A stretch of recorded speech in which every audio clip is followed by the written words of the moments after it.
Bonjour les amis, bienvenue sur PowerTrade Crypto et on va regarder tout de suite, bien sûr, le graphique du Bitcoin. Et sur ce graphique, on voit là qu'on avait eu un signal que je vous avais encouragé à ne pas faire. Nous avions fait les deux précédents là ici, une fois, deux fois.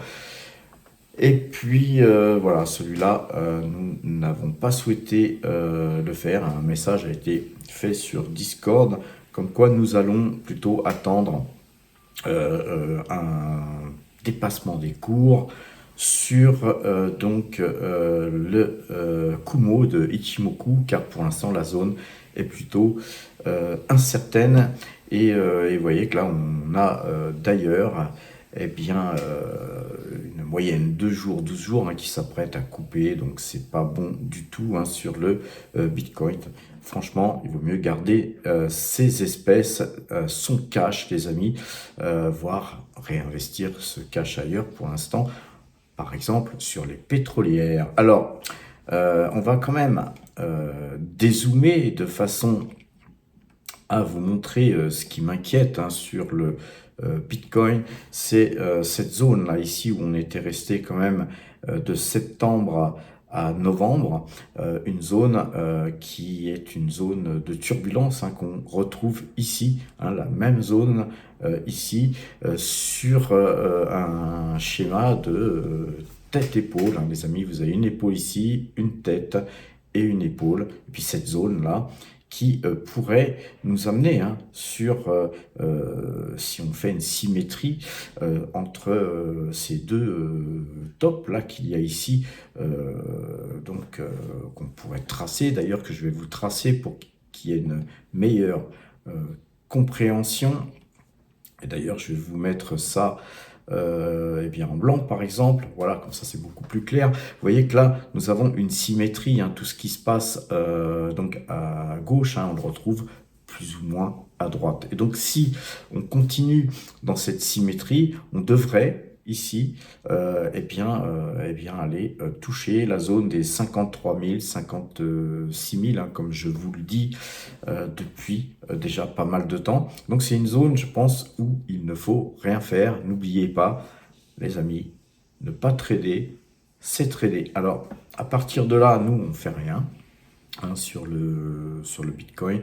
On est plutôt attentifs, surtout qu'on avait bien démarré l'année avec un bon trade qu'on avait fait sur Metaplanet, d'ailleurs qu'on ira voir en graphique tout à l'heure. Donc globalement, si vraiment cette figure de tête-épaule fait qu'on allait casser cette ligne de coup ici, on peut dérouler un peu plus, les amis. On peut imaginer qu'on puisse aller sur les 38 39 000, voire revenir sur une zone que je vais vous tracer là, ici, une zone intéressante, parce qu'en fait, pourquoi elle est intéressante? Je vous la trace en blanc. Parce que en fait, si on prend cette équidistance ici, de cette fameuse tête-épaule, on retrouve ce prix. Et ce prix, il serait de 17-18 000, les amis, 17-18 000 donc dollars sur le Bitcoin. Peu de personnes en parlent actuellement. Je crois que je suis peut-être même le seul, parce qu'en général, les gens ont une vision très court terme, se disent oui, peut-être qu'on va aller plutôt par là. Pourquoi par là? Sur les 80 000, 85 000, voire plus pour certains, parce que il y a un narratif positif sur le Bitcoin qui fait que beaucoup de gens pensent qu'on va aller à 1 million de dollars et plus même, parce que le Bitcoin est rare. Bon, il y a beaucoup de choses rares qui finalement ne coûte pas cher, les amis. C'est pas parce que c'est rare que ça va monter. C'est pour que ça monte, il faut que tout le monde ait envie d'acheter du Bitcoin. Et pour l'instant, on voit qu'on est plutôt sur un trend, on va dire plutôt vendeur. On est plutôt dans une phase vendeuse. Et donc, je vous encourage à la plus grande prudence. Si on regarde le Binance Coin, qui est un vecteur intéressant sur lequel on investira à un moment donné, je pense aussi. Mais pareil, on a une tête et deux épaules. Alors la figure est un peu différente. mais c'est toujours une tête épaule. Et ça, les amis, ça va vous marquer parce qu'on va aller voir aussi sur l'Ethereum. Eh bien, c'est pareil, on a une tête épaule. Et si on regarde le XRP, eh bien là, on n'a pas vraiment la même chose, hein, puisque c'est un peu différent, mais on peut imaginer ça comme une épaule, une tête et une épaule. En tout cas, sur le XRP, le moins qu'on puisse dire, hein, c'est que c'est vendeur. Alors, peu importe la figure hein, qu'on peut imaginer, moi, j'achète pas hein, sur un graphique comme ça. Sur le Solana, eh bien, on a le même type de figure. Hein. Comme c'est plus jeune, évidemment, on n'a pas ce dessin d'épaule. Mais en fait, si le Solana avait été créé 6 mois plus tôt, bah, on aurait cette tête-épaule. Donc moi, je considère que c'est une tête-épaule aussi sur le Solana. Et sur le CKB, alors sur le CKB, c'est un film d'horreur. Voilà, c'est baissier, hein, je veux dire, ça ne vaut plus rien. Et donc, à partir du moment où ça ne vaut plus rien, certains se diront, bah, c'est pas cher, on peut acheter, oui, mais pas moi, les amis, j'achèterai pas du CKB sur un graphique de ce genre, en tout cas, je me trompe peut-être, hein, mais là, ça serait carrément du loto.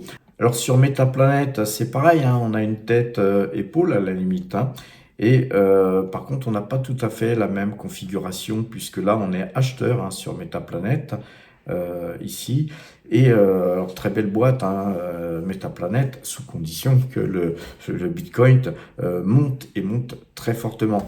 Par contre, a contrario, si le Bitcoin baisse très fortement, c'est une valeur qui pourrait même faire faillite. Hein. Donc, c'est très spéculatif, les amis.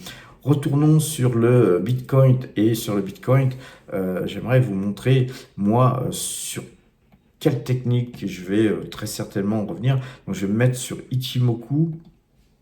Et sur Ichimoku, on va faire là, donc du coup, un zoom. Et on voit que sur Ichimoku, on est vendeur hein, sur le Bitcoin depuis 89 000. Hein. Donc, voilà. En tout cas, vous voyez que ce Kumo, là, ici, je vais encore zoomer pour que ce soit plus clair, on est en deçà du Kumo. Hein. Tant qu'on va rester sous ce Kumo, ce nuage, eh bien, nous ne toucherons pas au Bitcoin. Hein, on garde notre pause. Là. Presque pas d'exposition sur le Bitcoin. Mais si on cassait ce nuage par le haut, eh bien on achèterait. Alors, je ne pense pas qu'on va casser le Kumo. Hein. Ce nuage ne sera pas cassé, à mon avis, sur une zone aussi épaisse que ça.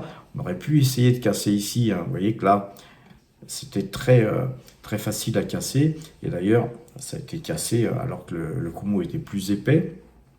Donc on aurait pu, dans le timing, le casser par ici, parce que c'était beaucoup plus facile. Et là, à la remontée, je pense que ce sera beaucoup plus difficile de casser le Kumo sur ces prix-là.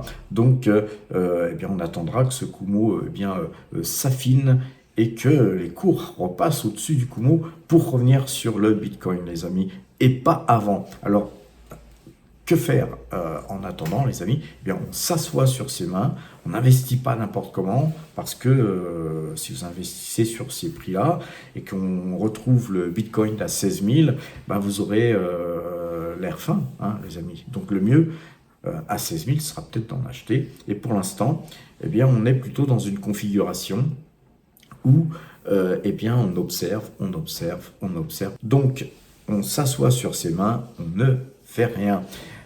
Et puis, voilà, quitte à ne rien faire, vous avez la chaîne PowerTrade, les amis, sur laquelle on fait des choses. Et actuellement, d'ailleurs, on est beaucoup sur le pétrole, après avoir été précédemment beaucoup sur les minières. Et donc, on a gagné beaucoup d'argent sur les minières. Et aujourd'hui, on gagne beaucoup d'argent sur les pétrolières. Et puis, peut-être qu'à un moment donné, on reviendra eh bien, sur les cryptos. Hein. Les amis, il ne faut pas être obtus et ne voir que ce que l'on veut voir. Il faut essayer d'élargir votre champ de vision. Et bien voilà, les amis, sur ces bonnes paroles, portez-vous bien, surtout soyez prudents et à bientôt.